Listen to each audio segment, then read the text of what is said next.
কাঠবেড়ালি কাঠবেড়ালি পেয়ারা তুমি খাও, গুড় মুড়ি খাও, দুধ ভাত খাও। জানলা খুলেই চমকে উঠেছিলাম, জানেন তো। দেখলেন তো কি, আসছি ওর গল্পে। দেখুন প্রকৃতিটা কেমন লাগছে। এই হলুদ ফুল কিন্তু আমার ভীষণ ভীষণ পছন্দের। আর এই হলুদ জবা খুঁজতে খুঁজতে এইটাই রথের মেলায় নিয়ে এসেছিল। আমাদের বাড়ির খুব কাছেই রথের মেলা হয়।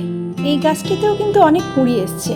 আর চলুন, এখন প্রকৃতির কত খেলা, তাই না বলুন।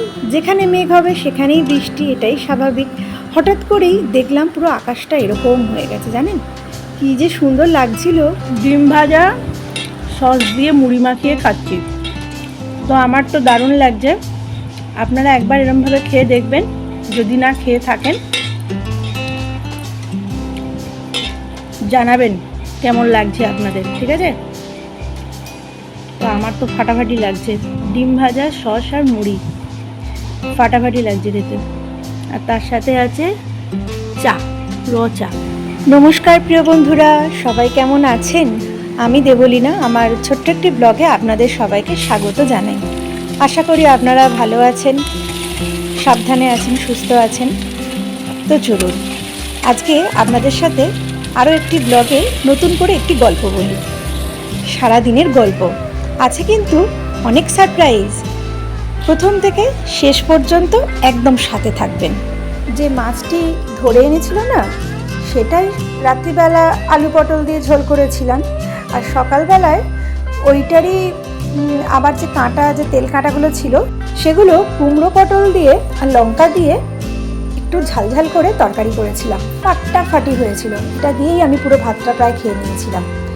আর ছেলের জন্য তো একটু ঝোল করেইছিলাম, সকালে যে দুটো ছিল। তো এই দিয়ে তো আমাদের লাঞ্চটা হয়েই গেল। আর তারপরে সেই যে ডাব নিয়ে এসেছিল, মনে আছে আপনাদের? লিঙ্কটা কিন্তু দিয়ে দেবো, দেখে নেবেন। 4টে ডাব নিয়ে এসেছিল, আর তার মধ্যে আমরা 3টে খেতে পেরেছি, আর একটা আমি রেখেই দিয়েছিলাম। এই খাবো খাবো করে খাওয়া হয়নি। উমা, গতকাল এটা ভেঙে দেখে এই অবস্থা। যাই হোক, এটা হচ্ছে ওই শাঁসটাই আর কি এরকম অবস্থা হয়ে আছে। এটাকে মানে বলতে পারেন যে নারকেল হওয়ার আগের স্টেজে আছে। তো এইসব করতে করতে প্রায় বিকেলের পথে আর কি দিনটা এগিয়ে যাচ্ছে। ওই ধরুন ঘড়িতে কটা বাজে, 3:30। তো আমি হঠাৎ করেই দেখি পুরো আকাশটা না নীল একদম, আর কি পরিষ্কার। এই কিছুদিন যাবৎ মেঘলা দিন দেখতে দেখতে ভাবছিলাম তো দার্জিলিংয়েই আছি। আসলে পাহাড় খুব ভালোবাসি তো, তাই মেঘলা দিনে এমনই মনে হয়। তবে হঠাৎ করে এইরকম পরিষ্কার আকাশ দেখে না বেশ ভালো লাগছিল। তাই চটপট করে হাতে মোবাইলটা নিয়ে আর করব, একটু ফটোগ্রাফি করে ফেললাম। কি ভালো লাগছে না? কি মনে পড়ছে সেই রবীন্দ্রনাথের গানটা, তাই না? কি যেন গানটা? আজ ধানের খেতে রৌদ্র ছায়ায় লুকোচুরি খেলা রে ভাই, লুকোচুরি খেলা। কি আর করব, এই একটু আর কি প্রকৃতি দেখে। রবীন্দ্রনাথ তো সবসময় আমাদের সাথেই আছে, তাই না বলুন। তো মনে পড়ে যায়, আর সেটাই আপনাদের সাথে আমি একটু শেয়ার করে দিই এইরকমই গলাতে। তো চলুন এগিয়ে যাই তাহলে। সাথে থাকুন, কিন্তু পুরো ব্লগটা দেখবেন। আর ভালো লাগছে তো? ভালো লাগলে কিন্তু অবশ্যই চ্যানেলটি সাবস্ক্রাইব করে নেবেন, আর বেল আইকনটি টাচ করতে কিন্তু ভুলবেন না। তাহলে সব নোটিফিকেশানগুলো কিন্তু পেতে থাকবেন। কেমন? এটা কি লাইলেন্টিকা? কি নাদিম রুই? অন্ধকার হয়ে গেছে, একটু লাইট জ্বালি। কি করবে দেখো, নিয়ে নাও। এই নাদিম রুই আবার সে আবার কি জীবনের নাম শুনে নিয়ে আমি। হ্যাঁ, রুই মাছের প্রজাতি তো বুঝতে পারছি। তোকে এখানে বসে কাটো, কোথায় কাটবে? ওই ফটোগ্রাফি করার পরে একটু রেস্ট নিয়ে ভাবছি সবে চাটা খাবো, বা এবারে সন্ধে টন্ধে দিতে হবে। হঠাৎ করেই ও এসে বললো যে দেখো মাছ পড়েছে। এটা আমার ঘরেরই পুকুরে। তো তারপরে কি করা হবে, ওই মাছটাও কেটে নিল, আর আমি রাতের জন্য একটু পাতলা করে জিরে বাটা দিয়ে ঝোল করে নিলাম। দেখুন এইরকম হয়েছিল, আলু পটল টমেটো দিয়ে জিরে বাটা দিয়ে ঝোল করেছিলাম। ওই ফোড়নে 5 ফোড়ন, তেজপাতা আর গোটা লঙ্কা দিয়েছিলাম। আজ বলছিলাম না যে সকালবেলাতে গাছে হঠাৎ করে দেখি নিয়ে এসে গেছেন। আপনাদেরকে বলা হয়নি জানেন তো, এই কি বলবো 4-5 দিন আগে হঠাৎ করেই দেখি ঘরের মধ্যে আমি এটাকে দেখতে পেয়েছি জানেন, জানলা দিয়ে পুট করে পালিয়ে গেল। আর আজকে সকালবেলায় আমি জানলাটা খুলেই দেখি আম গাছে ইনি। তারপরে ভাবলাম যে চলেই যাবে, ওমা দেখি কয়েক সেকেন্ড আছে, তাই চট করে গিয়ে মোবাইলটা নিয়ে এসে মুঠো ফোনে ধরে ফেললাম। ইস, হাত যদি একটু ভালো ক্যামেরা থাকতো না। যাই হোক, একটু তো চেষ্টা করলামই, তবুও দেখি তখনও বসে আছে। তখন তো আমার বেশ ভালোই লাগছে। ব্যাটাকে আমি কিছুদিন ধরেই জানেন ধরবো করে ধরতে পারছি না। ওই যেই মোবাইলটা আনতে যাবো অমনি পাট করে ছুটে পালাবে। দেখুন দেখুন কি সুন্দর দেখতে লাগছে না, সত্যি একদম না, মানে মনটা যেন ভরে গেছিলো। আমি তো ছুটতে গিয়ে মানে ওকে ডাকলাম যে দেখো দেখো এরকম ব্যাপার। ও বললো এটা থাকা নাকি ভালো। কি জানি, আমি না একটু জন্তু টন্তু থেকে ভয়ই পাই, কিন্তু এইগুলো দেখে আমার ভীষণ ভালো লাগে। আর সবচেয়ে প্রিয় হলো আমার পাখি, জানেন তো, পাখির আওয়াজ, পাখি দেখতে, পাখি পুষতেও বলতে পারেন, কোনোদিনও পুষিনি, তো ইচ্ছা আছে পরবর্তীকালে। এই দেখুন, এই হলো আমার ব্যাটা। এটা কিন্তু পাম্প চালানো আছে জানেন তো, ট্যাঙ্কের জল ভরে গিয়ে ওভারফ্লো হচ্ছে আর ও এটাতে এই করছে। ও তো খেলার জামা কাপড়গুলো একদম কাদা করে, ও বললো আমি নিজেই পরিষ্কার করব, ওই করে আর ওই রকম করছে। তো চলুন এবারে আজকে আমি ওই নাদিম রুইয়ের কি করেছিলাম। এটা হলো বেশি করে টমেটো দিয়ে একটু মাছের কালিয়া মতো করেছিলাম। কি করে করলাম, 1.5খানা টমেটো দিয়েছি জানেন তো, এই 4টে মাছের 1.5খানা টমেটো দিয়েছি, পেঁয়াজ দিয়েছি, গোটা লঙ্কা দিয়ে একটু আদা দিয়ে নুন মিষ্টি হলুদ দিয়ে ব্যাস নামিয়ে নিয়েছি। টমেটোটা বেশি করেছিল তো, এটাকে বলে টমেটো মাছ, মার কাছ থেকে শেখা, দারুণ হয়েছিল।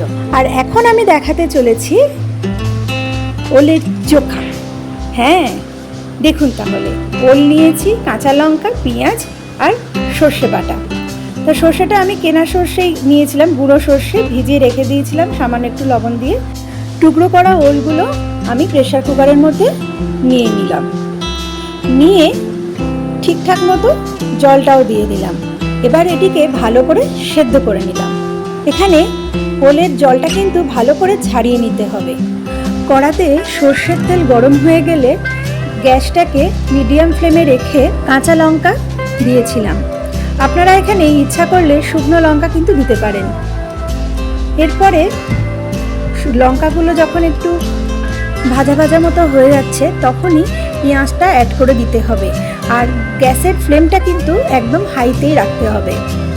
এরপরে এটাকে ভালো করে নাড়াচাড়া করে নিয়ে যখন পেঁয়াজের কালারটা ব্রাউনিশ মতো হতে থাকবে তখনই এই সেদ্ধ করা জল ঝরানো ওলগুলো তার মধ্যে অ্যাড করে দিতে হবে, দিয়ে খুব ভালো করে নাড়তে হবে। এবং তখন কিন্তু গ্যাসের ফ্লেমও জোরেই থাকবে এবং সঙ্গে সঙ্গে ভালোভাবেই নাড়তে হবে, একদম থামলে হবে না। এইভাবে ওলগুলোকে একটু থেসে থেসে দিতে হবে, তা নাহলে কিন্তু নিচে ধরে যাবে।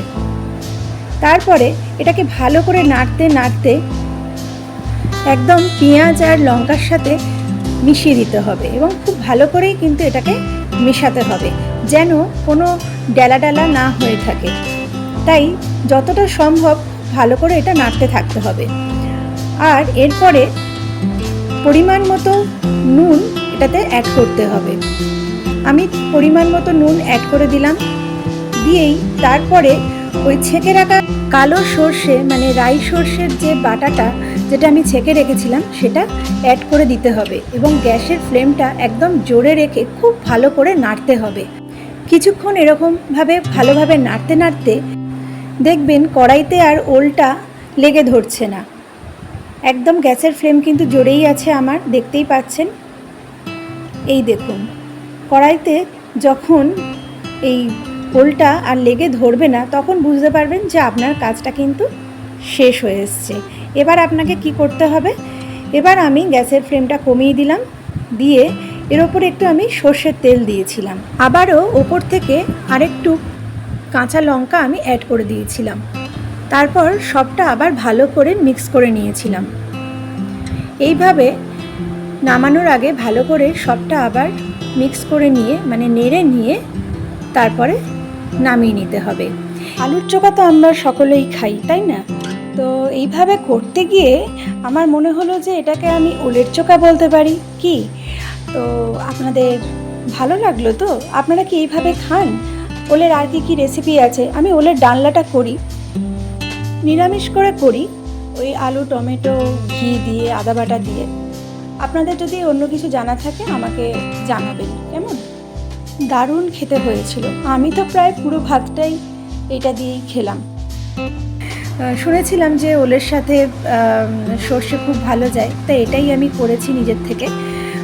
কেমন লাগলো আপনাদের রেসিপিটা অবশ্যই করে জানাবেন। ভালো লাগলে অবশ্যই করে লাইক কমেন্ট শেয়ার করতে কিন্তু ভুলবেন না, আর সাবস্ক্রাইব কিন্তু মাস্ট। তো কেমন লাগলো বলুন পুরো ব্লগটা, তার সাথে এই রেসিপিটা আমাকে কমেন্টে অবশ্যই করে জানাবেন। আর আপনারা যেভাবে আমার পাশে আছেন, এগিয়ে চলেছি, আমি এতে খুবই খুশি। আপনারা যারা অলরেডি আমার পরিবারের সদস্য হয়ে গেছেন তাদেরকে জানাই অসংখ্য অসংখ্য ধন্যবাদ। আপনারা পারলে আরও অনেকের কাছে শেয়ার করে দেবেন ভালো লাগলে। যারা আজকে নতুন দেখছেন তাদেরকেও ধন্যবাদ জানাই। ভালো লাগলে অবশ্যই করে পাশে থাকবেন। সবাই খুব ভালো থাকবেন, সুস্থ থাকবেন। আজ এই পর্যন্তই রইল। টাটা।